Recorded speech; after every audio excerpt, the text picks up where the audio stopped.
As correntes de retorno ou agueiros podem ser definidas como o refluxo do volume de água que retorna da costa de volta para o mar, em virtude da força gravitacional. Também é conhecida como maré de retorno, ou simplesmente vala, devido ao canal rompendo o banco de areia criado pelo escoamento da água. Apesar das correntes de retorno existirem independentemente aos fenômenos das marés, as marés podem intensificar o perigo das correntes de deriva, em especial na maré baixa. A velocidade do fluxo de água retornando ao mar pode variar de 0,5 metros até 3,5 metros. Pesquisas feitas em diferentes pontos do litoral brasileiro apontam que a correnteza é a principal causa de afogamentos na praia. Em mais de 80% dos casos, a corrente que provoca esses acidentes é a que puxa para fora da praia, perpendicular à orla, chamada pelos especialistas de corrente de retorno.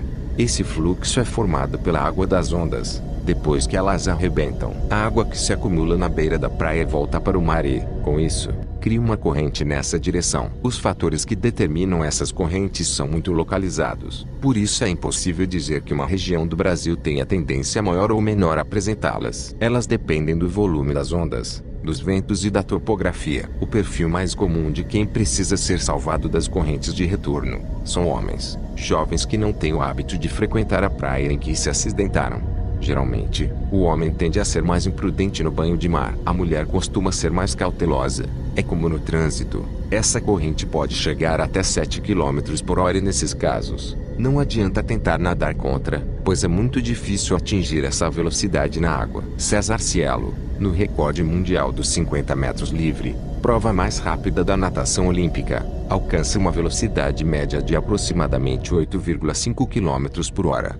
Se o banhista ficar preso em uma corrente, o mais importante é que ele mantenha calma. Se ele souber nadar ou boiar, a corrente não vai fazer com que ele afunde. O ideal, segundo os especialistas, é nadar paralelamente à praia até encontrar algum banco de areia, onde ele consiga apoiar os pés no chão. A partir daí, é possível esperar as ondas maiores e nadar junto delas até a beira da praia. A melhor maneira de saber se a corrente de retorno é forte em determinada praia é observar a areia. Se ela for muito grossa ou muito fina, a tendência é de que a corrente não seja tão perigosa. Quando a areia é fina, ela é levemente levada pela água, e o mar tende a ser raso. Onde ela é grossa, a praia tende a ser íngreme, então a água bate e volta. Por isso, a areia média é a mais perigosa e serve como indicador. A corrente de retorno é mais propícia de ser formada em praias de areia média, afirma um professor do Instituto Federal de Educação, Ciência e Tecnologia do Rio Grande do Sul, no campus Rio Grande. Isso acontece porque a areia média faz com que se formem bancos de areia no mar. Os bancos de areia são pequenos montes que se formam debaixo d'água, deixando o mar um pouco mais raso em alguns trechos. Assim, a água que retorna se concentra numa região, e essa energia concentrada faz com que a corrente fique mais forte. Onde o banho parece mais tranquilo, que a onda não rebenta, a corrente muitas vezes é mais forte, porque há bancos na praia. Esses bancos não são permanentes e variam de acordo com as condições do mar. As correntes de retorno variam em tamanho, largura, profundidade, forma, velocidade e potência. Elas são formadas, geralmente, da seguinte maneira: quando as ondas quebram, elas empurram a água acima do nível médio do mar. Uma vez que a energia da água é despendida, a água que ultrapassou aquele nível médio é empurrada de volta pela força da gravidade. Quando ela é empurrada de volta, contudo, mais ondas podem continuar a empurrar mais água acima daquele nível médio, criando o efeito de uma barreira transitória, temporária. A água de retorno continua a ser empurrada pela gravidade, e procura o caminho de menor resistência. Este pode ser um canal submerso na areia ou areia ao lado de um quebra-mar ou pier, por exemplo. Como a água de retorno se concentra nesse canal, ela se torna uma corrente movendo-se para dentro do mar. Dependendo do número de fatores, esta corrente pode ser muito forte. Algumas correntes de retorno dissipam muito próximo à praia, enquanto que outras podem continuar por centenas de metros. É importante notar que as ondas não quebrarão sobre um canal submerso. Além disto, a força de uma corrente de retorno movendo-se para dentro do mar num canal tende a diminuir a potência das ondas que entram. Sinais e características das correntes de retorno. 1. Água marrom e descolorada, devido à agitação da areia do fundo, causada pelo retorno das águas.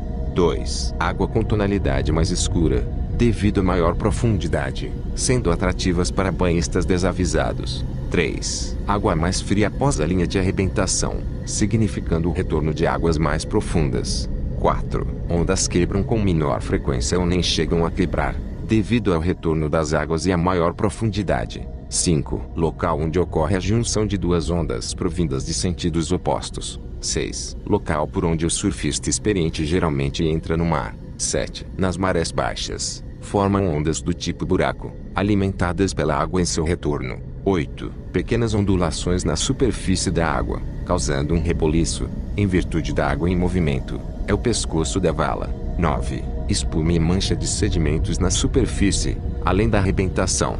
Onde a vala perde a sua força, é a cabeça da vala.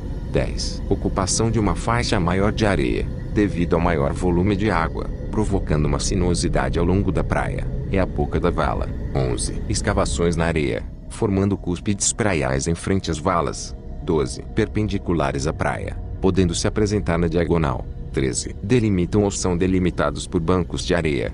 14. Mais difíceis de serem identificadas em dias de vento forte e mares agitados. 15. Mais evidentes em marés baixas.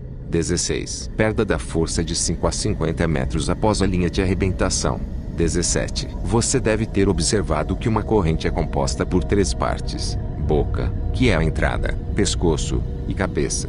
Como escapar das valas e das ondas? Se cair em uma vala, não entre em pânico. Nade diagonalmente no sentido da corrente até conseguir escapar. Um banhista cansado ou com habilidade limitada deve flutuar para dentro do mar, até a cabeça da vala, nadar paralelo à areia por 30 ou 40 metros e então prosseguir em um trajeto perpendicular à praia, pelo baixo banco de areia, onde as ondas facilitarão a saída do mar através do fluxo de água no sentido da areia. Nadadores fortes devem traçar um ângulo de 45 graus a favor da corrente lateral e nadar em direção à praia. Mesmo os melhores nadadores não devem nadar contra as correntes de retorno. Deve-se sempre observar as ondas, pois quando elas se rompem, quebram, formam espumas que não têm sustentação para permitir a flutuação. Se uma onda for quebrar em sua cabeça e não houver como escapar dela, enche os pulmões de ar. Prenda a respiração, afunde, mantenha-o calma e só tente subir após a forte turbulência ter passado. Muito obrigado por assistir este vídeo. Por favor, deixe o seu like e nos ajude a crescer. Muito obrigado.